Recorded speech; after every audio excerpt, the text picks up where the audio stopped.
My stepmom convinced my dad to cut me out of his will the day before his fatal heart attack, not knowing I had his medical power of attorney. When she got the same disease, I made her beg.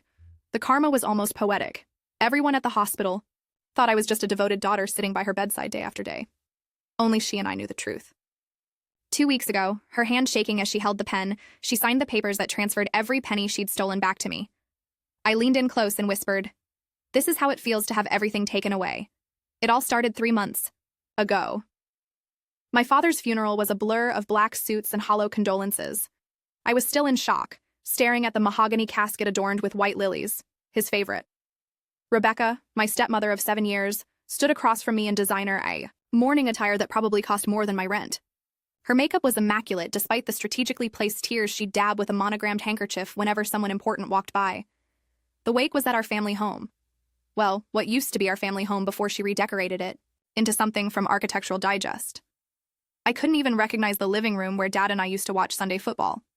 Every trace of my mother, who passed when I was 14, had been methodically erased and replaced with Rebecca's vision. "We should discuss the estate," she said the moment the last mourner left. No pretense of grief now that we were alone. Her voice was cold, efficient.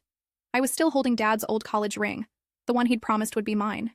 "Can we do this tomorrow? I just need to. No need to drag this out." She led me to Dad's office, now her office, with its sleek glass desk and pretentious art pieces. No photos of me anywhere, not even Dad's old baseball trophies that once lined the shelves. She slid a document across the desk, manicured nail tapping on the signature line. "Your father made changes to his will, I'm sure you'll understand." I scanned the paper, my vision blurring. "This says I get nothing. There must be some mistake." Her smile was like ice. "No mistake. We discussed his assets extensively, and he agreed everything should come to me. After all, I am his wife." She emphasized the last word, enjoying how it stung. "He signed it just before his unfortunate incident. The way she said it made my skin crawl. The day before he died? That's convenient." "He was of sound mind," she replied smoothly. "Ask Mr. Hoffman if you don't believe me. Mr. Hoffman was our family attorney since I was a kid. Dad trusted him completely. If he witnessed this will change, maybe it really was what Dad wanted." But something felt wrong. Dad would never cut me out completely. We'd had our disagreements, sure, but nothing that warranted this. "I'll be keeping the house, of course," Rebecca continued, examining her nails. "And the vacation property in Aspen. Oh, and I've already transferred the funds from his main accounts. Administrative efficiency, you understand." I stood up, legs shaking. "You're lying. Dad wouldn't do this." Her smile widened. "But he did. And now I need to ask you to leave my property. My property, not our property. Not Dad's property. Hers." I left in a daze, driving aimlessly before ending up at Riverside Park where Dad used to take me fishing. The loss hit me all at once. Not just Dad, but everything. The home I grew up in. The inheritance that would have helped me finish grad school without crushing debt. The last connections to my father, and Rebecca had orchestrated all of it. The timing was too perfect. Dad had been in excellent health for a 62-year-old man. His heart attack came out of nowhere. And suddenly, the day before, he changes his will entirely in her favor? The next morning, I called Mr. Hoffman's office, expecting to hit a wall. Instead, his secretary put me through immediately. "I was hoping you'd call," he said, sounding exhausted. "Can you come in this afternoon? There are matters we need to discuss in person." Updated. Everyone thinks I'm completely overreacting to this whole situation, but seriously, would you just walk away if your stepmom casually stole your entire inheritance the day after your dad died? I honestly don't know if I should just get a lawyer or go full scorched earth. Either way, I'm meeting with our family attorney today. We'll keep you updated. My relationship with Dad had been complicated. He wasn't the warm, fuzzy type, more like the workaholic who showed love by paying for things. After Mom died from breast cancer, it was just the two of us rattling around in that big house for 5 years. He threw himself into his medical equipment business, and I learned to be self-sufficient, cooking my own meals and driving myself to school activities in Mom's old Honda that Dad couldn't bear to sell. Everything changed when he met Rebecca at some charity gala. She was 15 years younger, stunning, with a marketing background and ambitious plans. Within months, she moved in. Within a year, they were married. I was in college by then, coming home less frequently as the house transformed into something unrecognizable. Rebecca was polite when Dad was around, ice cold when he wasn't. Small things at first, replacing family photos with abstract art, accidentally donating Mom's old books, suggesting I stay in my dorm during holidays because Dad needs rest. She was isolating him methodically, and he was too enchanted to notice. The real problems started when I graduated and needed help with grad school. Dad had always promised to cover it, had set up a college fund when I was born. But suddenly, the money was tied up in investments. Rebecca suggested I take out loans instead. Character building, she called it, sipping wine that cost more than my textbooks. Still, Dad and I maintained a relationship. Weekly dinners when his schedule allowed. Phone calls where he'd sound distracted but would always end with, "Love you, kiddo." He came to my graduation alone. Rebecca had a migraine that day and took me to dinner at our old favorite steakhouse. That night, he seemed like his old self, proudly introducing me to waitstaff as my daughter, the future psychologist. That was also the night he handed me a sealed envelope. "Keep this somewhere safe," he said, uncharacteristically serious. "Hopefully you'll never need it, but I sleep better knowing you have it." Inside was a medical power of attorney, naming me as his healthcare proxy. I was touched but confused. "Dad, you're healthy as a horse." "It's just a precaution," he replied. "Heart disease runs in the family. My father died at 63, his father at 58. Just keep it safe, okay?" I filed it away in my important documents box and mostly forgot about it. Until Mr. Hoffman reminded me of its existence in his wood-paneled office, adjusting his wire-rimmed glasses nervously. "Rebecca had your father change his will the day before he passed," he confirmed, looking uncomfortable. I advised against such a hasty revision, but he insisted, or appeared to insist. "What does that mean?" He lowered his voice, despite us being alone.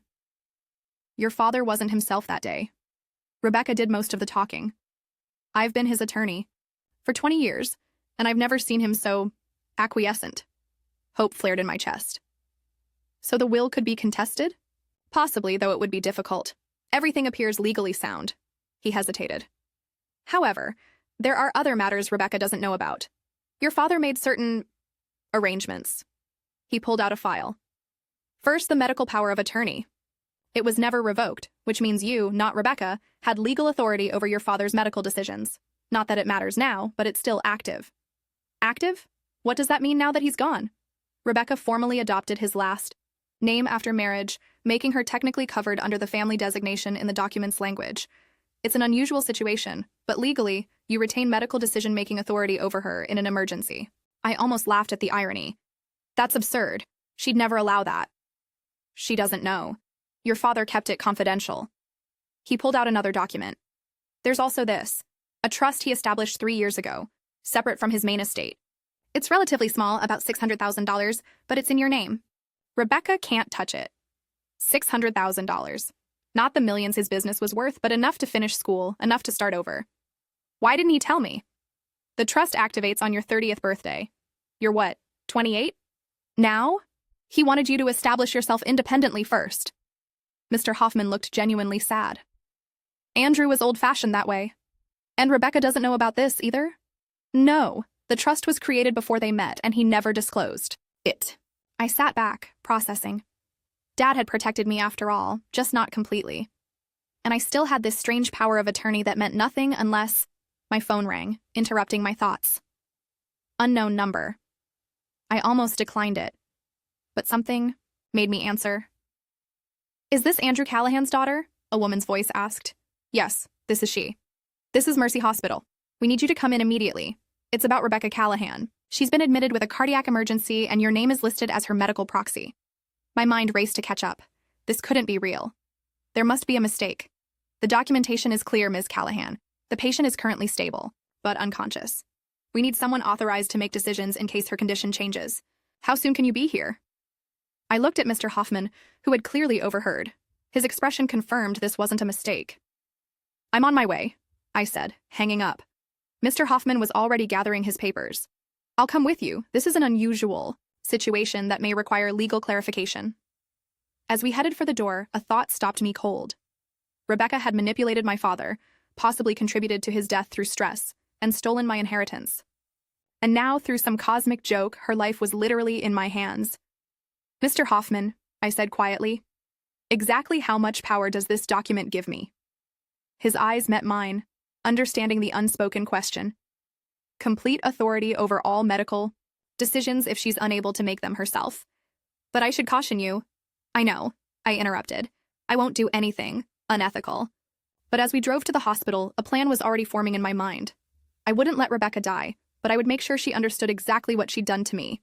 And maybe, just maybe, I'd get back what was rightfully mine: the cardiac care unit was eerily similar to where I'd said goodbye to Dad just 3 months earlier.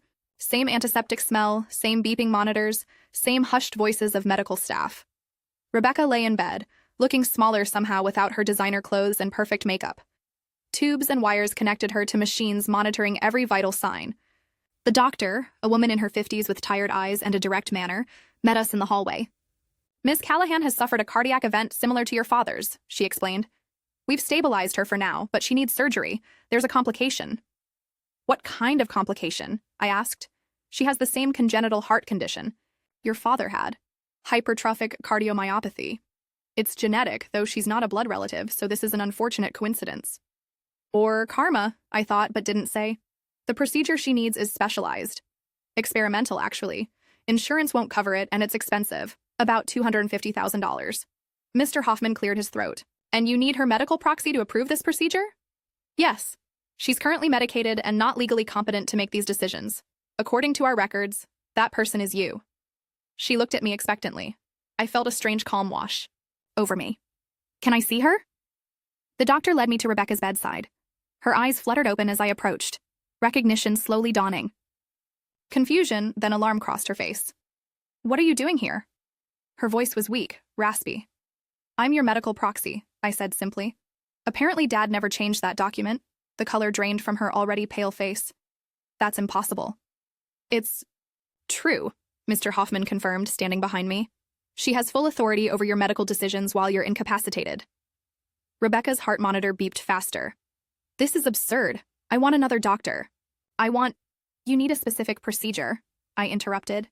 "Experimental, expensive, and I'm the only one who can approve it." Her eyes widened as she grasped the situation. "You wouldn't let me die. You're not that kind of person." "You're right," I agreed. "I'm not, but I am the kind of person who believes in fairness." I pulled a chair close to her bed and sat down, making myself comfortable. "So let's talk about Dad's will, Rebecca.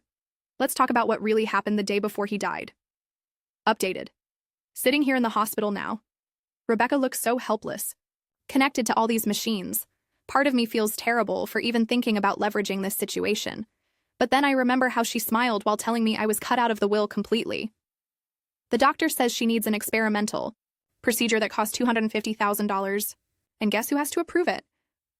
Sometimes the universe has a twisted sense of justice. Am I wrong for wanting her to face consequences? Over the next 3 days, I practically lived at the hospital. The nurses thought I was devoted. Only Rebecca. And I knew the truth. Every time we were alone, I'd continue our conversation. "Tell me about the will, Rebecca," I said on the first day, watching her vital signs on the monitor. "Tell me why Dad suddenly decided to cut me out completely. He wanted me taken care of." Even weak, she maintained her defiance. "Try again. Dad would never leave me nothing." Her eyes darted to the call button just out of reach. I made no move to help her. Finally, she sighed. "Fine." I suggested the changes. He was reluctant at first, but he came around. "How exactly did you convince him?" She looked away. "I told him you had the trust fund, that you were set already." My blood ran cold. "You knew about that?" "I found the paperwork in his study." He didn't know I knew. Of course. Rebecca was nothing if not thorough. "What else did you do?" "The timing is too convenient." For a moment, I thought she wouldn't answer. Then her voice dropped to a whisper. "He was upset after signing. We argued. I told him he was pathetic, still hanging onto your mother's memory, using you as a replacement." My fingers dug into my palms. "You purposely upset a man with a heart condition?" "I didn't know he would." She stopped, realizing what she was admitting. "I never meant for him to die. You have to believe that." Did I? The heart monitor beeped steadily, mocking me with its rhythm. Dad's had flatlined while I was stuck in traffic, trying to reach the hospital after Rebecca's cryptic call. "Something happened to your father. Come quickly." By the time I arrived, he was gone. "The procedure," Rebecca said, changing tactics. "When will you approve it? The doctor says it needs to happen soon." "I'm still considering my options." Fear flickered in her eyes. "You can't just let me die." "I won't," I assured her, "but I need something from you first." On the second day, I brought Mr. Hoffman and a notary. Rebecca's condition had worsened. The doctors were getting anxious about the delay. I've drafted some documents, I explained, setting a folder on her tray table. Quite simple, really. You'll renounce all claims to Dad's estate, return control of his business to his partner, Mr. Friedman, as specified in their original agreement, and vacate the house within 30 days of your recovery. This is coercion, she hissed. It won't hold. Up. Mr. Hoffman coughed discreetly. Actually, Mrs. Callahan, there's nothing illegal about family members resolving disputes privately. You're being asked to correct a situation many would find ethically questionable. You're her lawyer now? Rebecca's voice was bitter. I was Andrew's lawyer for 20 years, he replied calmly. I'm ensuring his true wishes are honored, and if I refuse? I met her gaze steadily. Then I'll have to wait until the last possible moment to approve your procedure. Medical emergencies can be so unpredictable. Her mouth opened in shock. You're threatening me? I'm negotiating, I corrected. Something you understand very well. On the third day, Rebecca signed everything. Her hand shook, whether from fear or her condition, I couldn't tell. The notary witnessed it, then excused herself. We were alone. Again. You got what you wanted, Rebecca said dully. Now approve the procedure. I took out my phone, pulled up the authorization form the hospital had emailed, and signed it electronically. Done. Relief washed over her face, followed quickly by resentment. I underestimated you. Everyone does. I gathered my things, ready, to leave. They're prepping the surgical suite now. I'll be back to check on you after. Don't bother, she said bitterly. We're done. I paused at the door. One more thing. What did Dad say when you told him about finding the trust documents? When you admitted to snooping through his private papers? A flash of something guilt crossed her face. He said he already knew I'd found them. That he'd left them for me to find. That stopped me. What? He said it was a test. That he wanted to see what I'd do. She laughed hollowly. I failed, obviously. I left without responding, her words echoing in my head. Dad had known. He'd been testing her. And when she failed, he still signed the will. Why? It made no sense, unless he'd had another plan all along. After Rebecca's surgery, which was successful, I spoke with Mr. Hoffman again. Is there anything else, any other documents or messages from Dad that I should know about? He hesitated. There is one thing, a letter, to be delivered to you 6 months after his death. He was very specific about the timing. Can I see it now, given the circumstances? He considered this, then nodded. I think Andrew would agree the situation warrants an exception. The letter was in Dad's handwriting, his bold strokes filling the page. My dear daughter, if you're reading this, then things have played out largely as I suspected they might. Rebecca has shown her true colors, and you've discovered the power you hold through the medical authorization. I've known for some time that Rebecca married me for my money. I found her research on wealthiest bachelors over 50 and her correspondence with her friend about how to best position herself as the perfect second wife. I was hurt, but also curious how far she would go. The trust was the first test. When I realized she'd found the documents, I knew she was searching for ways to secure everything for herself. The second test was the will. I signed it knowing it would reveal her completely. What she doesn't know is that it's invalid. On the same day, I signed a contradicting will, properly witnessed by Mr. Hoffman and his associates, which supersedes the one Rebecca had drawn up. You'll receive your rightful inheritance regardless. I hoped Rebecca might prove me wrong. She didn't. I didn't anticipate my heart giving out so soon after our confrontation, but perhaps that too was fate.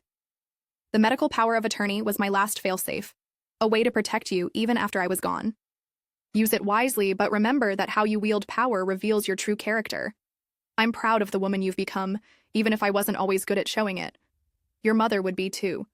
All my love. Dad, I read it twice, tears blurring the words, the second time. Dad had known all along, had laid traps and safety nets, had protected me in his own complicated way. He filed the second will the morning before his heart attack, Mr. Hoffman explained gently. Rebecca's version was never valid. So I didn't need to force her to sign anything, I realized. I already had everything. Legally, yes. But I think Andrew wanted more than that. He wanted Rebecca to acknowledge what she'd done, to choose to make it right, even if under duress. 2 months later, Rebecca was recovering at a rehabilitation facility, her choice to avoid returning to the house she'd been forced to relinquish. The family home was mine again, though I'd decided to sell it. Too many mixed memories. Dad's business was back in the hands of his longtime partner, who had offered me a position if I wanted it. I declined, choosing instead to continue my psychology program. The trust would more than cover my education now.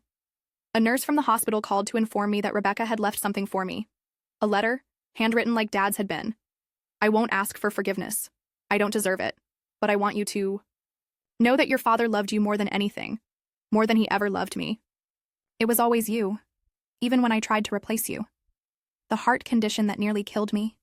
The doctors say it was exacerbated by stress and anxiety, by living a lie for so long. Maybe there's a lesson there. I'm sorry for what I did to Andrew. And to you, Rebecca, I placed her letter in the same box where I'd kept Dad's medical power of attorney. Not because I'd forgiven her, but because it was part of the story now, part of the complicated, messy legacy my father had left behind. The irony wasn't lost on me. Rebecca had schemed and manipulated to secure my father's wealth, only to end up penniless and alone. I had never wanted his money, only his love, and ended up with both. I decided to use part of my inheritance to establish a cardiac research foundation in Dad's name. The Andrew Callahan Fund would help people with the same condition that took him, and nearly took Rebecca. It felt right somehow, turning this painful chapter into something that might help others. Sometimes I wonder if Dad knew exactly how everything would unfold. If his meticulous planning extended even to how I would use the power he'd given me. I'll never know for sure. What I do know is that Rebecca still sends a card every month asking to meet. I haven't responded yet.